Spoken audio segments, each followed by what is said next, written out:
For 3 years, I thought I'd found the love of my life. We were engaged, our wedding date was set, and our families were counting the days.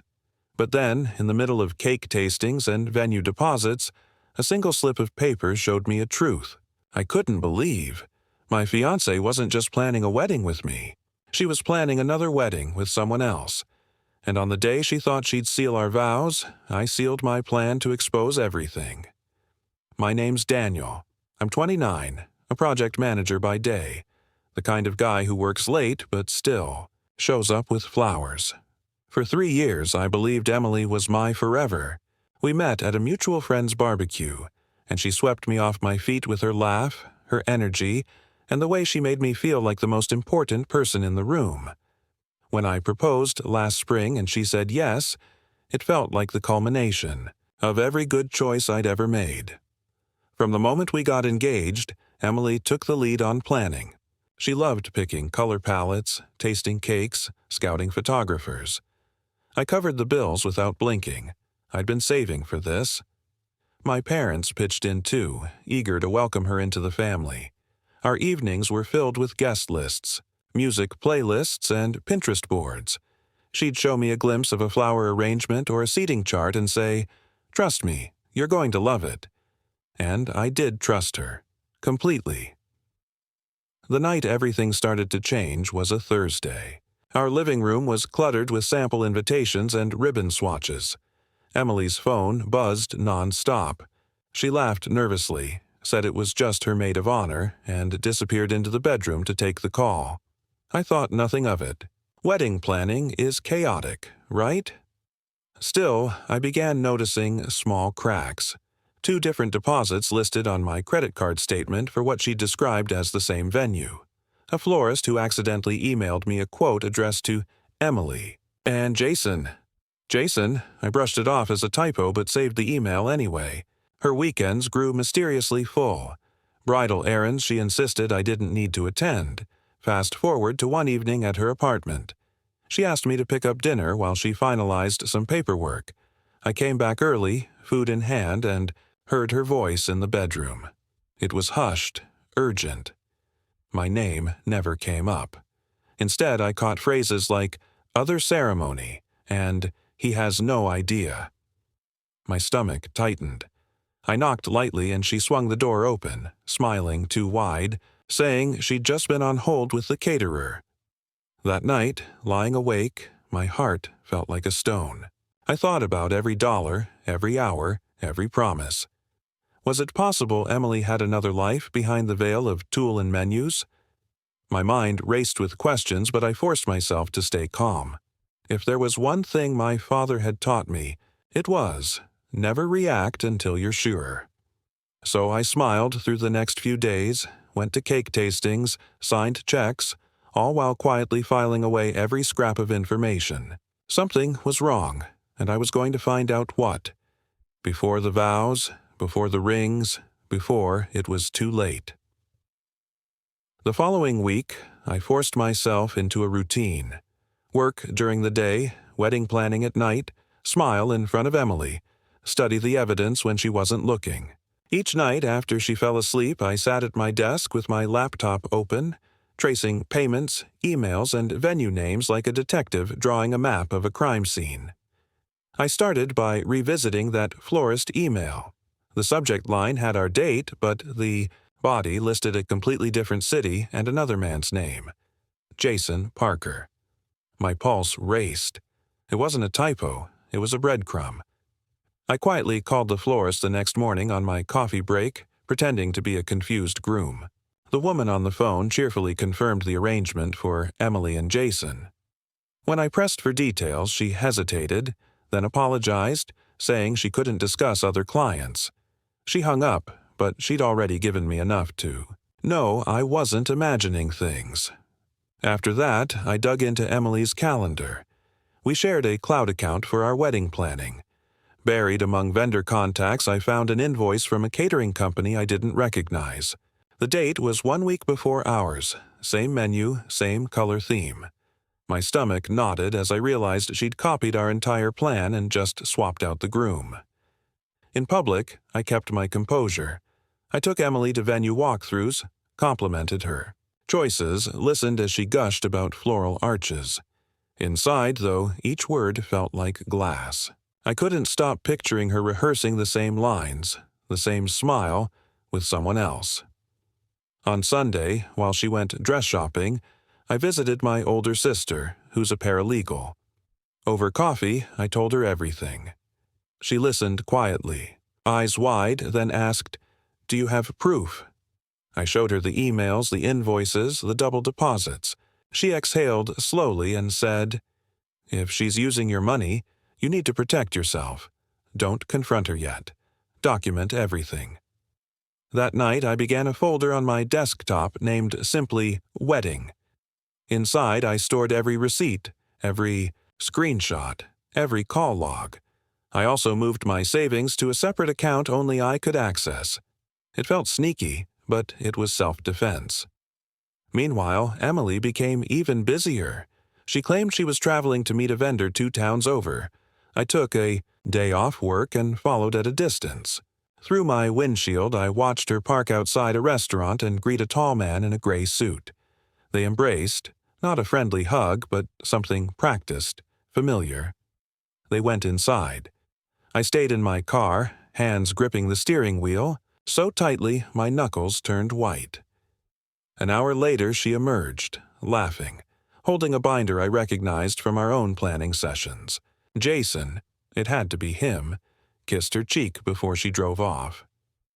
I waited until they were gone, then walked up to the restaurant window and saw a business card left on the table. Jason Parker, financial analyst. The name burned into my mind. That night, while Emily slept, I searched his name. His social media was pristine, but a tagged photo showed Emily at his birthday party 3 months earlier, standing too close, wearing a dress she'd told me she'd bought for a work gala. Comment beneath the photo, "Future Mrs. Parker," with a winking emoji. My chest felt hollow. I closed my laptop and stared at the ceiling until dawn. Everything inside me wanted to storm into the bedroom, flip on the light, demand answers. But another part of me, calmer, colder, whispered, "Not yet. Let her believe you're blind." The next day at lunch, I called a discreet lawyer recommended by my sister. We met that evening in a quiet office on the edge of town. I laid out. The story showed him the evidence. He nodded gravely and explained my options. I could demand repayment for all expenses, file for fraud if she'd misused funds, even pursue civil action if she'd used my credit to fund the second wedding. He also told me something else. If you play this smart, you can walk away with your finances intact, and your dignity. Driving home from that meeting, I felt a strange calmness. The heartbreak was still there, but now it had a frame. I had a plan forming, not out of revenge, but out of self-respect. Emily thought she was orchestrating 2 weddings, but she didn't realize I was quietly orchestrating an exit. Over the next week, I moved through our life like an actor. I helped her finalize our guest list, approved decorations, even joked about honeymoon spots. She smiled, oblivious. Meanwhile, I gathered every contract in my name, changed passwords, and updated security questions on my bank accounts. I also began reaching out to a few of our vendors, confirming exactly which payments were refundable and which were not. Each day, the tension mounted. Sitting across from her at dinner, hearing her talk about seating charts, I wondered if she rehearsed the same speech with Jason, yet I forced myself to nod, to chew, to say, "Sounds perfect." Because soon, very soon, the script would flip. What kept me going was one thought. I wasn't going to explode or scream. I was going to let her reveal herself, and make sure everyone saw it. This wasn't just about saving my bank account. It was about saving my future self from a lifetime with someone who could lie so completely. By the end of that week, my folder of evidence was thick, my finances secure, and my heart steeled. Emily still believed she had both grooms under her spell. She had no idea one of them was quietly rewriting the ending. By now, my life had split into two parallel tracks. One track looked normal to anyone watching. I was the doting fiancé, helping with favors and RSVPs, smiling at family dinners. The other track was hidden, humming beneath the surface where every click and phone call built a case for what was really happening. At night, the glow of my laptop became my secret companion.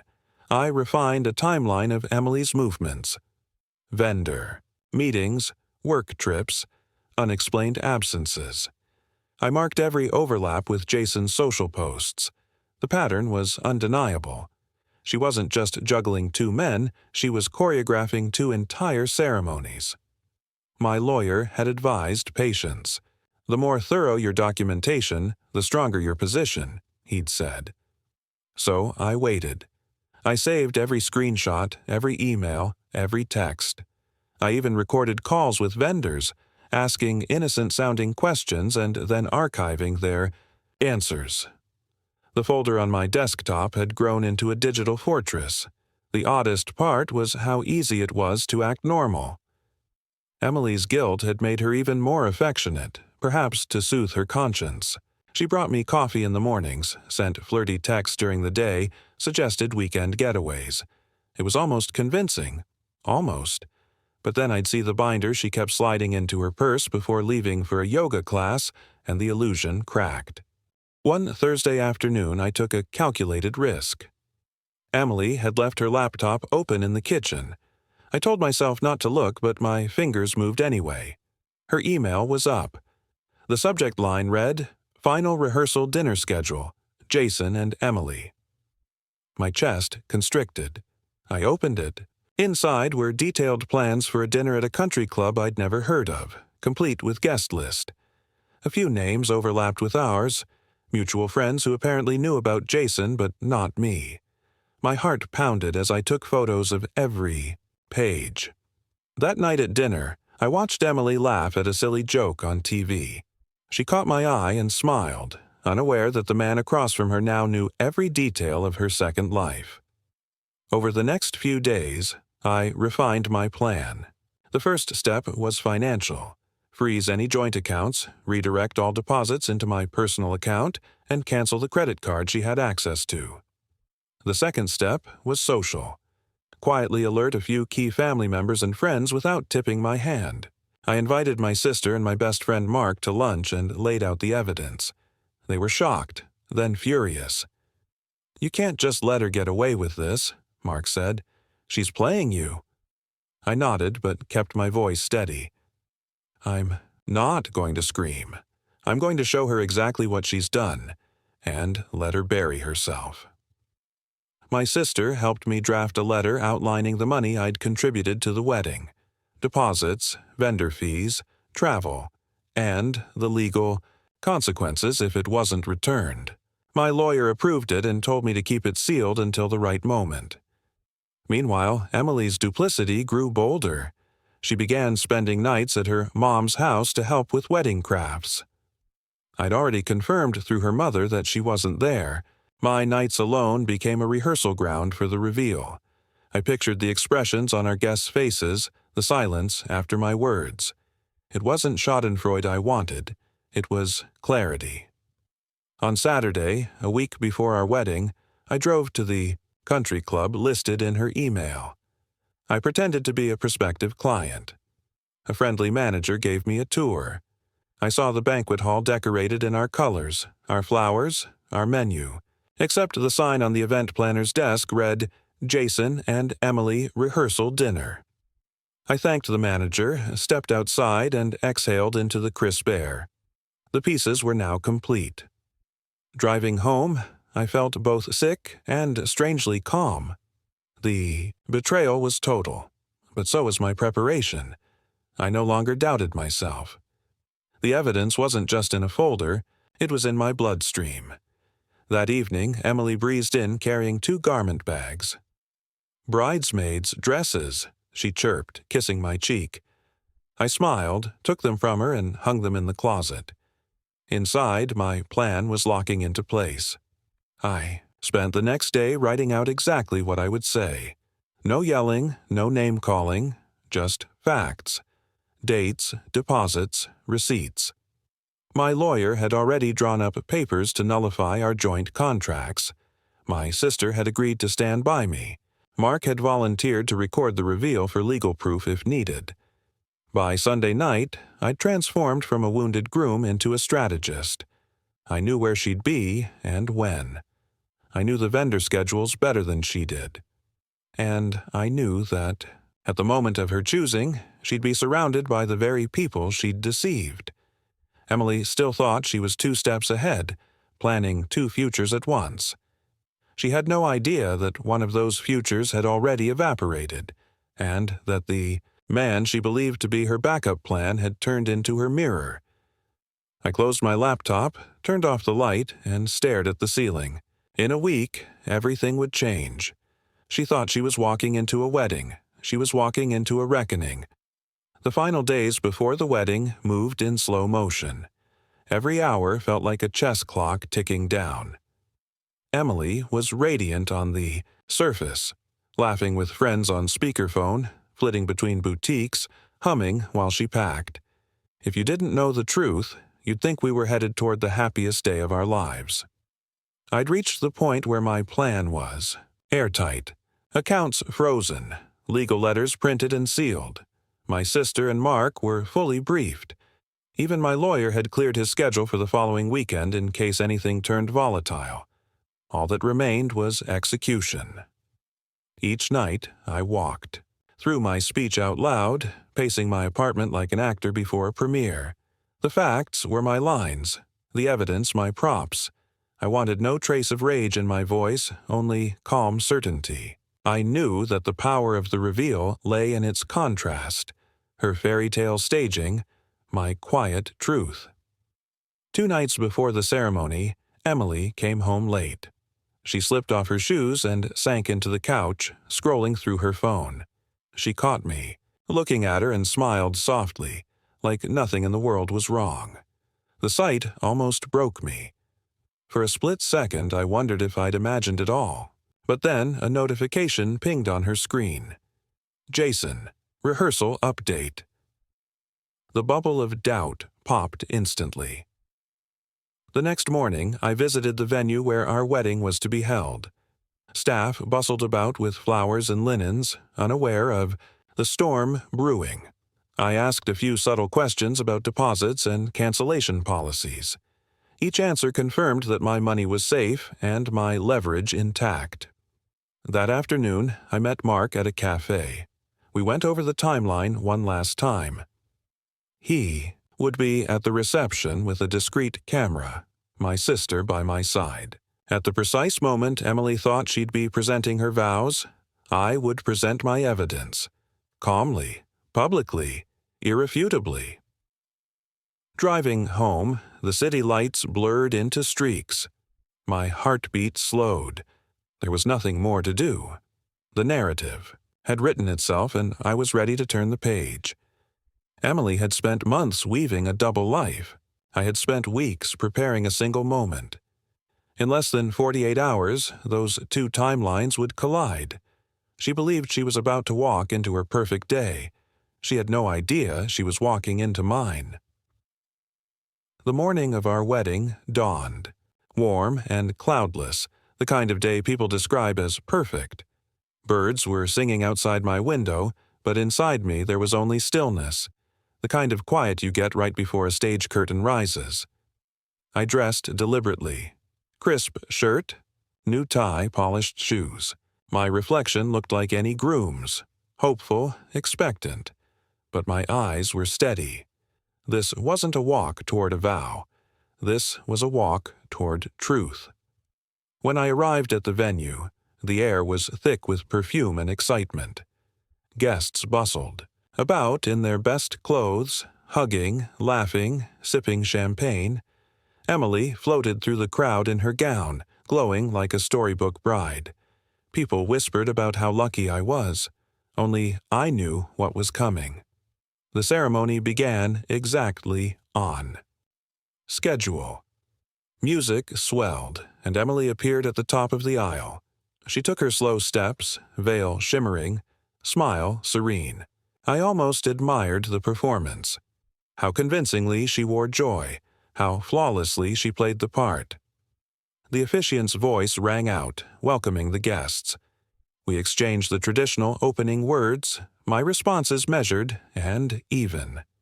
Emily reached for my hand, her fingers trembling slightly.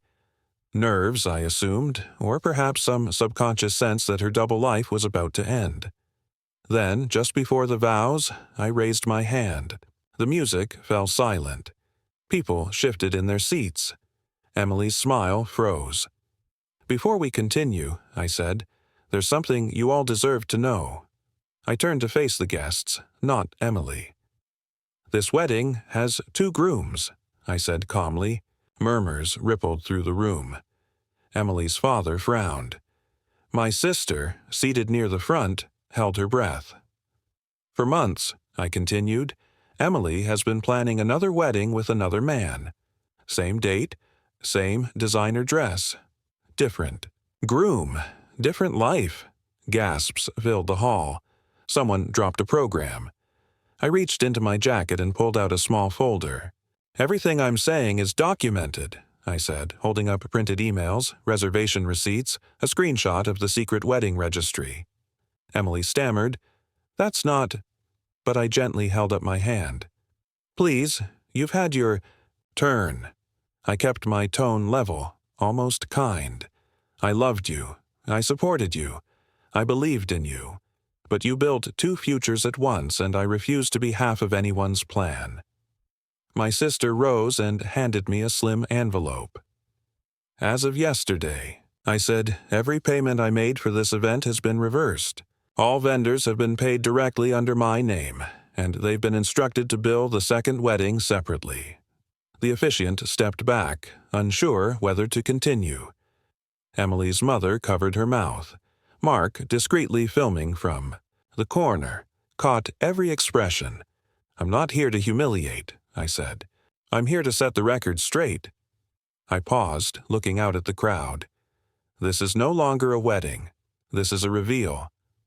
With that, I placed the folder on the podium and stepped down from the altar. "Emily," I said quietly enough, for only her to hear, "you're free to marry whomever you choose, but you won't be marrying me." I turned to the guests. "Thank you all for coming. There's a reception prepared next door. Food, drinks, and music. Please enjoy it. It's already paid for. Consider it my goodbye gift." People began whispering, then clapping awkwardly, then standing up. Some followed me as I walked down the aisle. Others remained frozen, processing what they'd heard. Emily called after me, voice cracking, "Wait, please." But I kept walking, shoulders straight. At the door, I paused once, not to look back but to breathe in the moment. The scent of flowers, the stunned silence, the sound of a life I'd just stepped out of. Outside, the sun was still shining. Mark joined me, slipping the camera into his bag. My sister squeezed my arm. "You did it," she whispered. I nodded, exhaling slowly. For the first time in months, I felt light. Not triumphant, just free. As we drove away, the venue shrinking in the rearview mirror, I thought about how betrayal doesn't always have to be met with fury. Sometimes the cleanest cut is simply stepping out of the play, mid-scene, and letting the truth echo where the applause should have been. The next morning, sunlight spilled across my apartment floor, but for the first time in years, I didn't feel rushed. No phone calls to answer, no frantic wedding logistics, just a quiet room and the smell of fresh coffee. My phone, of course, was full of messages, missed calls from Emily, angry texts from her mother, bewildered questions from guests who had left the venue early. But I didn't open them. Instead, I sat on the balcony, mug in hand, and breathed. The city below was the same, yet I felt like someone had wiped the slate clean overnight. Over the following days, the ripples spread. Some friends reached out, privately, to tell me I'd done the right thing. Others admitted they'd suspected something but didn't know how to tell me. A few guests even sent handwritten notes thanking me for my honesty at the altar, saying it had reminded them to protect their own boundaries. Emily tried to spin the story at first, that it was all a misunderstanding, that I'd overreacted. But the evidence was too clear. Screenshots, receipts, emails, each one a quiet witness to her double life. She eventually stopped calling. Meanwhile, Mark uploaded the footage to a private server for my lawyer, not for revenge, but for clarity. If Emily attempted any legal action or smear campaign, I had proof of everything. In the weeks that followed, my emotions shifted from raw hurt to something gentler, relief, even gratitude. Betrayal had forced me to step off a path that wasn't truly mine. All those hours spent planning a life with someone who was planning another life without me, now those hours were mine again. I started running in the mornings, signed up for Gura, a design course I'd always wanted to take, visited my sister more often. Little things, but they added up to a sense of reclaiming my own space. One evening, sitting with Mark at our favorite diner, he asked, "If you could go back and change anything, would you?" I thought about it for a long moment. The pain, the humiliation, the heartbreak, and then the freedom. "No," I said finally, "not a thing.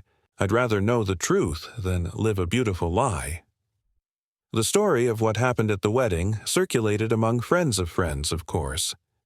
People whispered about the groom who walked away at the altar. Some saw it as scandal, others as courage. I tried not to care. I was too busy building a new life, one based on honesty, not performance. Months later, I heard through a mutual acquaintance that Emily's second wedding had also fallen apart. Apparently, her other fiancé learned of me just before their ceremony. The same pattern, the same chaos. For a moment, I almost felt sorry for her. Almost. My life now is quieter, but also clearer. I've learned that loyalty doesn't mean self-erasure. Supporting someone else's dream shouldn't cost you your own dignity. And walking away from a bad story, even if it's halfway through the script, is sometimes the bravest thing you can do. If you're listening to this, maybe you're in a situation where something feels off. A partnership, a business deal, a promise that keeps shifting.